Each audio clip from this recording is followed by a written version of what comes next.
Hey, have you ever seen one of those memes about how people who seem destined for greatness often start off their life as the biggest failures? This Bible story is just like that meme come to life.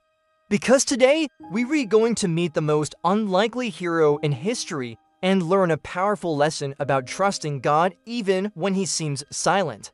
So get ready for the story of King Cyrus, the world's first ever feminist, and let's dive right into our animated Bible story. Okay, so now I am guessing you are wondering who exactly King Cyrus is and why should you care about him? Well, without telling you everything, let us just say that King Cyrus is one of the most important people in all of Bible history because God used him to save his people and fulfill his word. In fact, it was King Cyrus who conquered Babylon and allowed the Jewish people to return to Jerusalem and rebuild the temple. And not only did he allow them to go back, but he also gave them permission to take all their valuables, which included the gold and silver from the temple that Nebuchadnezzar had looted years before. So needless to say, King Cyrus is considered a hero throughout all of the Old Testament books after the Torah and a major player in the entire biblical narrative. Now, if you want to know more about King Cyrus, you can read the books of Ezra and Nehemiah in the Old Testament. But here's the kicker. Even though Cyrus is such an important person in the Bible, we actually don't have a single direct account of his conversion or salvation. In fact, the only mention of Cyrus's salvation is this cryptic reference in Isaiah chapter 45 verses 1 through 3. It says, "Cyrus, whom I have chosen, whose yoke I have placed upon his shoulder, and he will free my son from prison and my heir from captivity. I will turn the captives into many peoples, and the hoarded treasures of Babylon, the merchants of the land, shall become spoil. The gold and silver in her temple are mine, and she herself shall be given as plunder. And her riches and her merchandise are divided among the lot." As you can see, it doesn't exactly say that Cyrus becomes a Christian, but instead focuses on God's plan to use him to accomplish his goals. So now you might be asking, wait, how does a pagan king fit into God's plan? That's a great question, and the answer is very simple. It's because even though Cyrus wasn't a believer, he still did what God wanted him to do, and that's all that God requires of us. You see, in Genesis chapter 12 verse 3, God tells Abraham, "I will bless you and make your offspring many, and we will be a blessing." And then later in Genesis, God reiterates this promise to Abraham and adds, "And kings of kings shall come from you." Now, if you read carefully, you lines notice that it never says that Abraham's descendants would only be blessed if they followed God. Instead, it says that God would bless Abraham and make him fruitful whether he believed or didn't believe. And that same promise extended to his children and their future king. So here's the deal. God made a promise to bless Abraham and his descendants no matter what, because he knew that humans can't earn his favor by doing good things. We can only receive his favor by putting our faith in Jesus Christ. So whether Cyrus believed in God or not, God would still keep his promise to Abraham. And that means that God could and would use Cyrus to accomplish his purposes, even if Cyrus wasn't a Christian. Now, if that sounds confusing, let me simplify it by saying this. God has the power to save anyone he wants, regardless of their background or beliefs. And he can use anyone for his purposes if they're willing to cooperate with him. So even though Cyrus wasn't a Christian, he was still used mightily by God.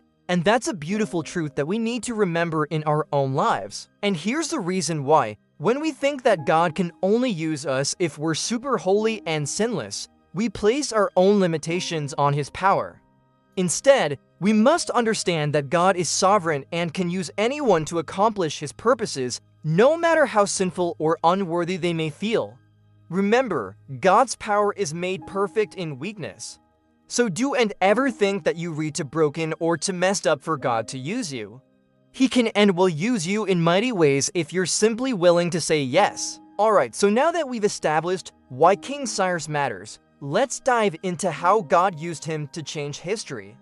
Okay, so the story begins with King Cyrus ruling over the Medes and then later uniting with the Persians to conquer the Neo-Babylonian Empire. But after defeating the Babylonians, King Cyrus issued a decree that shocked everyone.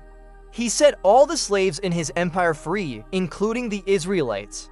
And you'd be surprised to learn that he even allowed the Jews to return to their homeland, rebuild the temple, and celebrate their religious festivals. In fact, the book of Ezra, chapter 1 verse 3, states that King Cyrus of Persia issued a royal decree saying that the people of Israel should be allowed to return and rebuild their city and temple.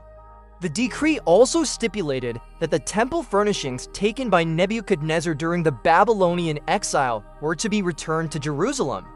Wow, right, I mean, who does something like that? Well, it turns out that Cyrus's decision to free the Jewish people was no accident. See, to chapters before Cyrus's birth, the prophet Isaiah received a vision from God and wrote down what he saw. And in that vision, God said, "Proclaim and tell my people, the exiles of Israel, hear ye the words that I have spoken. Thus saith the Lord that created thee, O Jacob, and he that formed thee, O Israel, fear not, for I have redeemed thee. I have called thee by thy name, thou art mine. Thus saith the Lord, when Cyrus was born, I knew him. And when he came forth out of his mother's belly, I pronounced my decree concerning him." And as you can see, God claims that Cyrus was chosen by him to accomplish his plan. And he knew Cyrus before he was even born, showing that Cyrus's rise to power was no coincidence. In fact, Isaiah prophesied Cyrus's victory over Babylon and his treatment of the Jews. Isaiah says, "Go, my people, enter into thy chambers, and shut thy doors behind thee. Hide thyself for a little while from the sight of the oppressor, for this shall wear off like a heavy load.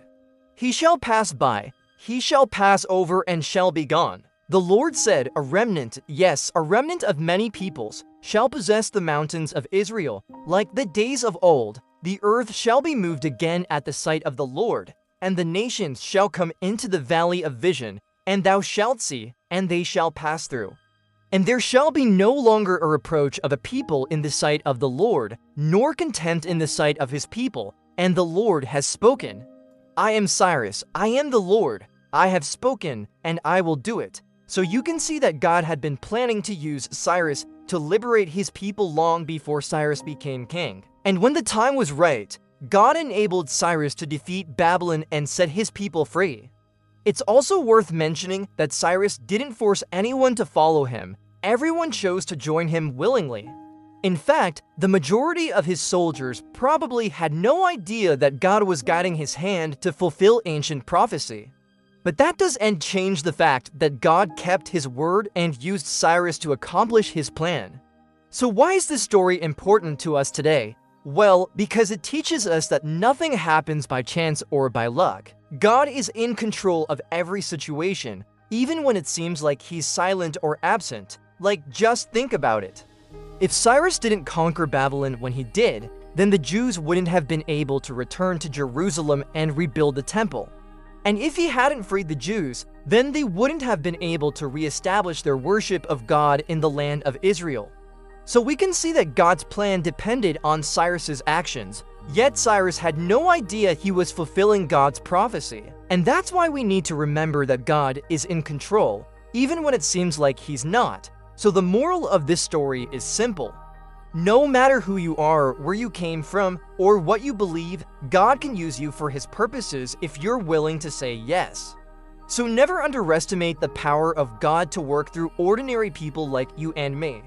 Because just like King Cyrus, we can accomplish extraordinary things when we trust in God's plan and obey his voice.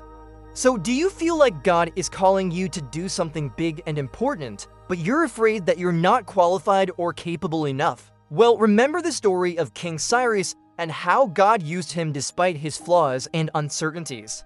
Never let your fears hold you back from answering God's call.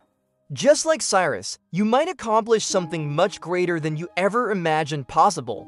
So don't forget to like, comment, subscribe, and turn on notifications for more uplifting content from God's Word daily. Until next time, stay strong, stay positive, and most importantly, stay blessed. Thanks for watching, and until next time.